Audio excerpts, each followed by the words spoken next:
Everyone, it's Victoria with Nutrition by Victoria, and welcome to today's video. Today I'm going to be answering a question that comes from my coaching group. I've had a lot of people in my comments asking me about their specific situations in regards to being on a high carb, low fat, plant-based vegan diet, unlimited carbohydrate calories, and I do have coaching options. I have a coaching group that is unlimited Q&A. It's also a lifetime membership, so there's only a one-time fee for that of $100, and you get to go in there and ask me all the questions that you have, and I'll give you the best answers that I can as well. I also offer one-on-one coaching through Zoom, and that's a 40-minute session with an email follow-up. And then I also have a coaching program that is a very in-depth program of how this lifestyle works specifically and how to make it work for you. So lots of options if you're interested in my coaching. I just got out of the shower and I'm having some breakfast right now too. I'm also filming a what I eat in a day video today, so stay tuned for that. But the question was, how do I know when I'm full? Basically, the person said that they will eat and fill their stomach so their stomach feels full, but they'll be looking through Instagram and they'll see something and they'll be like, oh yeah, that looks good. So that's basically their body saying, I want more fuel, I want more food, I'm physically full. My stretch receptors have been activated in my stomach from volume, but I'm still hungry. So there's two main factors.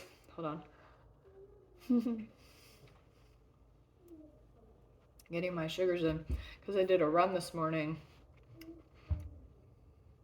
and then I did 15 minutes on my rebounder. So 20-minute run, 15 minutes on my rebounder. Then I'll get on my bike in a little bit. But anyway, so I gotta fuel up. There are two key factors when it comes to being completely satisfied after you eat. One is triggering those stretch receptors in your stomach with volume. So volume is going to come from carbohydrate, fiber, and water content of a meal. Think like, eating a big melon. This is just one half. I'll eat the other half as well. Watermelon, a big banana smoothie, a big salad with rice or potatoes added to it. These are high volume foods, but they're also low calorie density. So low calorie density looks like vegetables, fruits, and your starches like rice and potatoes. You start getting into higher calorie density when you get into the foods that have less water content and they're more processed. So high calorie density is going to be sugar, dried fruit, juice, also pasta, flour, rice cakes, things like that. So foods that don't fill you up as much with volume, but they come with a very high calorie hit. So when you're trying to be satisfied at mealtime, you need to have the volume, and then you also need to have the carbohydrate content.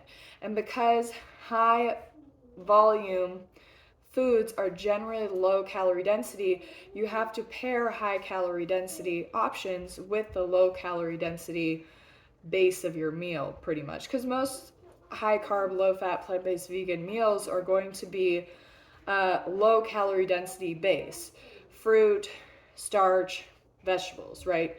You're not just having sugar or I'll have dried fruit as a snack, but I generally don't eat it as a meal.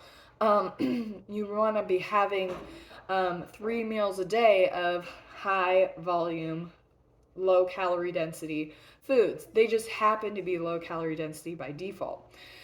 But then in order to trigger satiation and to meet your carbohydrate calorie needs, you need to have a high calorie density add-on. So it's really popular right now to do 50-50 plates, low calorie density diets, and a lot of people are losing weight using these methods. And the downside of it, though, is that you end up under eating. So if you're just focused on low calorie density foods, you can under eat because they are low calorie density. So in order to make the union work and to be completely satisfied after a meal, to meet your carbohydrate calorie needs so that you can keep your body in fat burning mode, because the second your carbohydrate calorie needs are not enough for your body, your metabolism drops and fat burning slows down. So, or you can even push it to the extent where your body becomes a fat storer instead of a fat burner, depending on your physiology, depending on your certain life situations, depending on your dieting history. Maybe you're trying to eat your way out of being a fat storer, because that's what you have to do in order to turn your body from a fat storer to a fat burner. So, in order to be completely satisfied at mealtime, you need to have low calorie density paired with high calorie density. Now, it's funny because if you read about, just general nutrition recommendations, they'll say pair a carbohydrate with a protein or a fat in order to, not eat too much and also be satisfied at that meal. They're pairing a low calorie density food with high calorie density options. But when you pair carbs and protein or carbs and fat together, you actually create a situation where you're promoting insulin resistance in your body, because fat and protein will interfere with carbohydrates' ability to move from the blood to the cells. So it becomes an inefficient process that needs more insulin in order to move that blood or move that carbohydrate out of the blood into the cells, because there's a lot of interference from too much protein and fat. So it's okay if you're calorie restricting and doing this, but eventually the calorie restriction will turn you insulin resistant as well. And I don't mean that it's okay to be doing it by calorie restriction. What I'm saying is, like, the effects won't be as drastic if you're eating 3,000 calories a day of 50-50 fat and carbohydrate, or 50% carbohydrates, 30% fat, 20% protein. Like, that is an insulin resistance promoting diet. And when you're calorie restricting and you're just eating like a banana with peanut butter, right, and that's your snack or whatever, you're still going to be rowing your boat in the direction of insulin resistance, because you're going to double whammy with the carbs and fat together, promoting insulin resistance in that moment where you have a sugar that can't move out of the blood because of the fat content of the meal, but also when you're under eating, our metabolic changes that occur promote insulin resistance as well. So that's just something to keep in mind. If you're interested in learning this stuff in depth, because I'm not going to go too much more into detail about it here, sign up for my coaching program. I go over everything there.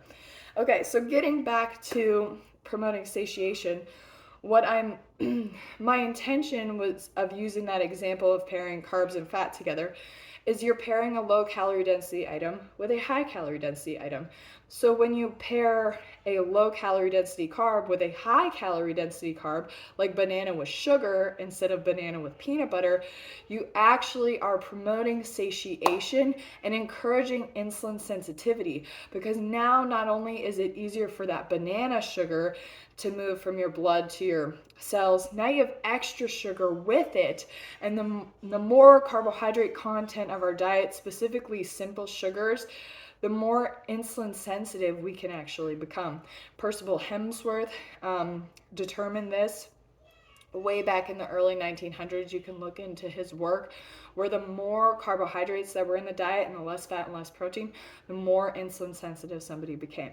So to wrap everything up so this video isn't too long, ideally you want your diet to be low calorie density meal based with high calorie density add-ons like sugar, dried fruit juice. And especially when you add the sugar in, you're able to stick to raw till 4, because a lot of people desire starches at lunchtime because they're higher in calorie density, and typically people aren't eating enough sugars during the day in order to be able to push that meal into dinner.